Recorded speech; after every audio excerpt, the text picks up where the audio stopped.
You and your friend agree that if one of you invents time travel, they will come back to this very moment. As you shake on it, an older and injured you shows up and shoots your friend in the head.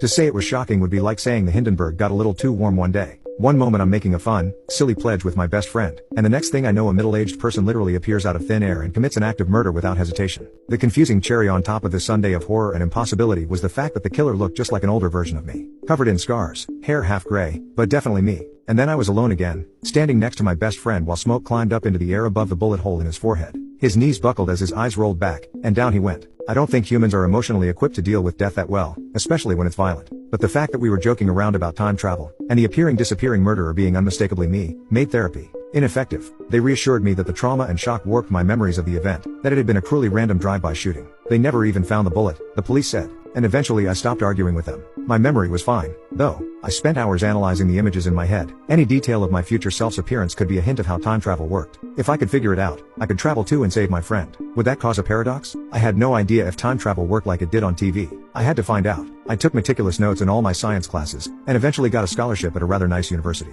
I majored in astrophysics not because I wanted to study space, but because the physics on Earth didn't cover every situation that was possible in this universe. And I needed to understand as much as possible if I were to find the right set of conditions to enable time travel. The theory and technical details are fully explained in my thesis, which will be automatically emailed to my supervisor in just a few hours. I don't know if I'll be around at that point, you see. My first few trials yielded nothing, of course, but gradually, as I understood more of the parameters, results began to appear. Fuzzy, hologram-like images of arbitrary regions of space from certain points in the past or future. Oddly, it was much easier to finally control the future settings. With the past, half the time I ended up missing the date I wanted by a few centuries. For the future, I managed to learn how to get it correct almost down to the second. Finally, I saw me. It was the first time I'd seen a human, too, so I doubt it was chance. Before then, I had seen bricks and sections of tree trunks and lumps of dirt. Most of the world is empty of humans. After all, I wasn't quite prepared. He was looking right at me. He couldn't possibly see me, but I suppose he remembered doing what I was doing, and was thus able to look in the right direction. Sneering, he carefully mouthed a certain expletive just before the image grew unstable and faded. My efforts increased. More years, more work.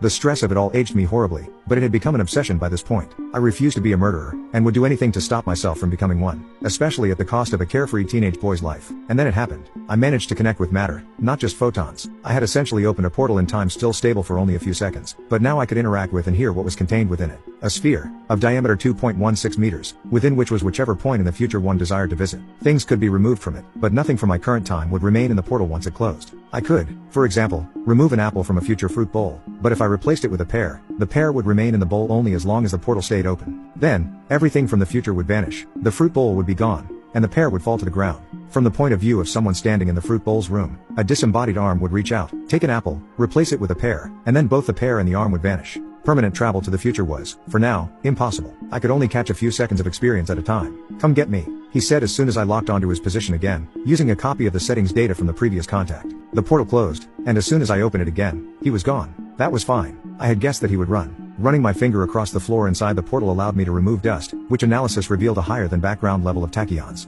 These in turn contained data that let me track him to his next location. It was 200 years afterwards. I could not truly travel in time, but it seems he could. That only meant that I would be able to. You'll have to do better than that, was his next greeting. His next several, in fact, were all variations on the same theme. I toyed with the idea of getting a tranquilizer dart to stop him escaping each time, just so I could physically pull him out of the portal and question him when he woke up. Why kill? It had been over 10 years since the event, but I still felt no closer to being a murderer. What had happened to make him so? How could I avoid it? It turns out ordinary citizens can't just buy tranks. I settled for a gun and a letter. I didn't want to kill myself. Would that be murder or suicide?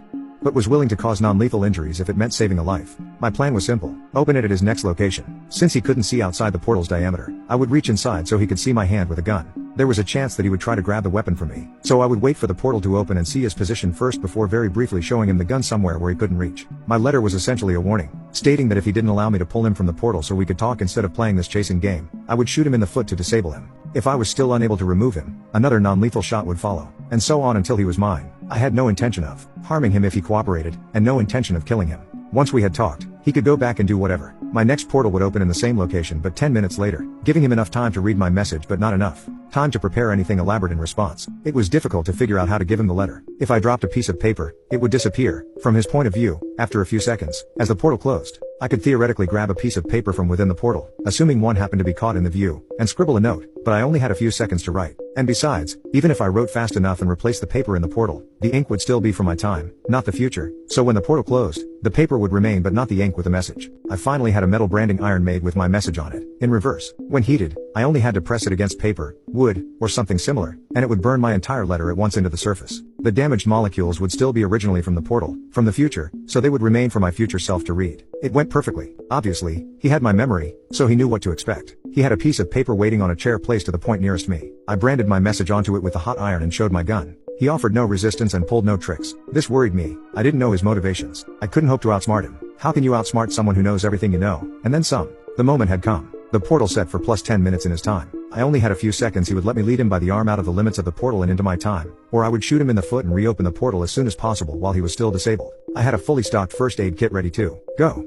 But he was not there when the portal reopened. A spherical section of an ordinary room, the branded paper still sitting on the chair, and him gone. In his place was a book-sized dry erase board, propped up, bearing the message, "Nice try. So long.